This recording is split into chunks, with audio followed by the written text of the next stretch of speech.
माता सीता की यह रोचक लोक कथा आपका दिल जीत लेगी, धन के भंडार भर देगी। यह कहानी सीता माता कहती थी और श्री राम सुना करते थे। एक दिन श्री राम भगवान को किसी काम के लिए बाहर जाना पड़ गया तो सीता माता कहने लगी कि भगवान, मेरा तो 12 वर्ष का नित्य नियम है। अब आप बाहर जाएंगे तो मैं अपनी कहानी किसे सुनाऊंगी।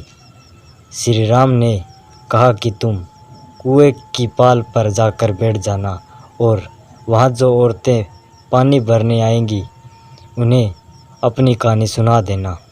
सीता माता कुएं की पाल पर जाकर बैठ जाती है। एक क्षत्रिय आई, उसने रेशम की जरी की साड़ी पहन रखी थी और सोने का घड़ा ले रखा था। सीता माता उसे देख कहती है कि बहन, मेरा 12 वर्ष का नित्यनेम सुन लो। पर वह क्षत्रिय बोली कि मैं तुम्हारा नित्यनेम सुनूंगी तो मुझे घर जाने में देर हो जाएगी और मेरी सास मुझसे लड़ेगी। उसने कहानी नहीं सुनी और चली गई। उसकी रेशम की साड़ी जरा फट गई। सोने का घड़ा मिट्टी के घड़े में बदल गया। सास ने देखा तो पूछा कि ये किसका दोष अपने सिर लेकर आ गई है। बहू ने कहा कि कुएं पर एक औरत बैठी थी, उसने कहानी सुनने के लिए कहा, लेकिन मैंने सुनी नहीं, जिसका यह फल मिला। बहू की बात सुनकर अगले दिन वही साड़ी और वही घड़ा लेकर सास कुएं की पाल पर गई। सास को वही माता सीता बैठी मिली तो माता सीता ने कहा कि बहन, मेरी कहानी सुन लीजिए। सास बोली कि एक बार छोड़, मैं 4 बार कहानी सुन लूँगी। राम आए, लक्ष्मण आए, देश के पुजारी आए, नित्यनेम का नेम लाए, आओ राम बैठो राम, तपी रसोई जियो राम, माखन मिश्री खाओ राम, दूध बतासा पियो राम, सूत के पलका मोटो राम, साल दुसाला पोठो राम, साल दुसाला ओडो राम, जब बोलूं जब राम ही राम, राम सवारे सबके काम, खाली घर भंडार भरने सबका बेड़ा पार करेंगे, श्री राम जय जय राम। सास बोली कि बहन, कहानी तो बहुत अच्छी लगी। कहानी सुनकर सास घर चली गई और उसकी साड़ी फिर से रेशम जरी की बन गई। मिट्टी का घड़ा फिर सोने के घड़े में बदल गया। बहू कहने लगी, सासू माँ, आपने ये सब कैसे किया। सास ने कहा कि बहू, तू दोष लगा के आई थी और मैं अब दोष उतार कर आ रही हूँ। बहू ने फिर पूछा कि वह कुएं वाली क्षत्रिय कौन है। सास बोली कि वे सीता माता थी। वे पुराने से नया कर देती है, खाली घर में भंडार भर देती है। वह लक्ष्मी जी का वास घर में कर देती है। आदमी की जो भी इच्छा उसे पूरा कर देती है। बहू बोली कि ऐसी कहानी तो मुझे सुना दो। सास बोली कि ठीक है, तुम भी सुनो। और सास ने कहानी सुना शुरू की।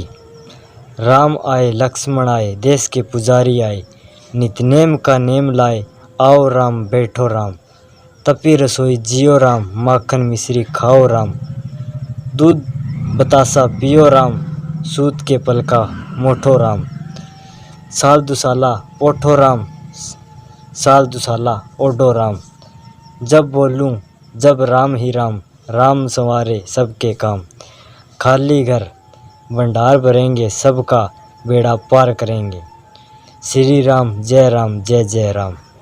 कहानी सुनकर बहू बोली कि कहानी तो बहुत अच्छी है। सास ने कहा कि ठीक है, इस कहानी को रोज़ कहा करेंगे। अब सास बहू रोज़ सवेरे उठती, नहाती धोती और पूजा करने के बाद नित्यनेम की सीता की कहानी कहती। एक दिन उनके यहाँ एक पड़ोस की औरत आई और बोली कि बहन ज़रा सी आँच देना। तो वह बोली कि आँच तो अभी हमने जलाई ही नहीं। पड़ोसन ने कहा कि तुम सुबह 4 बजे से उठकर क्या कर रही हो फिर? उन्होंने कहा कि सुबह उठकर हम पूजा करते हैं, फिर सीता माता की नित्यनेम की कहानी कहते हैं।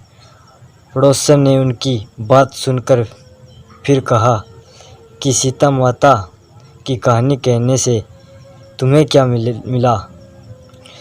वे बोली कि इनकी कहानी कहने से घर के में भंडार भर जाते हैं, सारे काम सिद्ध होते हैं, मन की इच्छा भी पूरी होती है। पड़ोसन कहती है कि बहन ऐसी कहानी तो मुझे भी सुना दो फिर। वह बोली कि ठीक है, तुम भी यह कहानी सुन लो। राम आए लक्ष्मण आए, देश के पुजारी आए, नित्यनेम का नेम लाए, आओ राम बैठो राम। सारी कहानी सुनने के बाद पड़ोसन कहने लगी, बहन कहानी तो मुझे बहुत अच्छी लगी। अब वह पड़ोसन भी नित्यनेम सीता माता की कहानी कहने लगी। कहानी कहने से सीता माता ने पड़ोसन के भी भंडार भर दिए। अब तो पूरे मोहल्ले में नित्यनेम की कथा चल पड़ी। हर किसी की मनोकामना पूरी होने लगी है। हे सीता माता, जैसे आपने उनके भंडार भरे वैसे ही आप हमारे भी भंडार भरना, कहानी सुनने वाले के भी और कहानी कहने वाले के भी। उत्तर प्रदेश, बिहार, हिमाचल प्रदेश और हरियाणा के कुछ क्षेत्रों में आज भी यह कथा सीता जयंती पर चाव से सुनाई जाती है।